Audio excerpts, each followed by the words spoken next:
It's funny how fashions change and new trends quickly become the established norms. Take the bobber look for example. Nowadays, bobber styling revolves around a set of fat balloon tires. However, back in 1940s post-war America, the first bobbers were very different. During this era, riders ripped any excess weight off bikes to create strip-back machines. U2018 bobber is derived from the term bob-tailed, alluding to their cut-down rear mudguards. XA0. This is why with their first bobber, launched late 2016, Triumph gave it the same front end as the Bonneville T120. Keeping true to tradition, but with the bobber black, Triumph have gone for the modern bobber look. Triumph have swapped the bobber's T120 derived 19 inches front wheel for a 16-incher with a fat Avon Cobra tire. Holding this wheel is a set of beefy new Showa forks, and completing the front end's transformation is an extra disc and caliper, now Brembo instead of Nissan, which the original bobber sorely needed.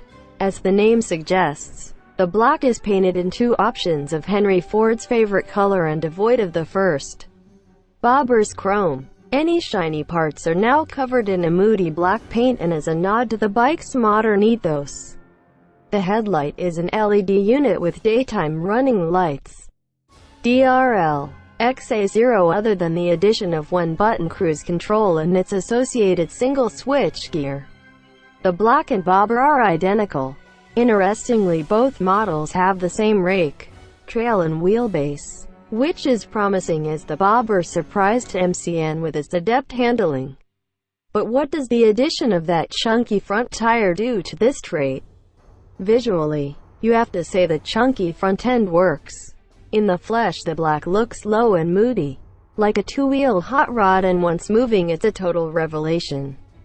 I've ridden a few 16 inches front wheel bobbers, and they usually take some getting used to.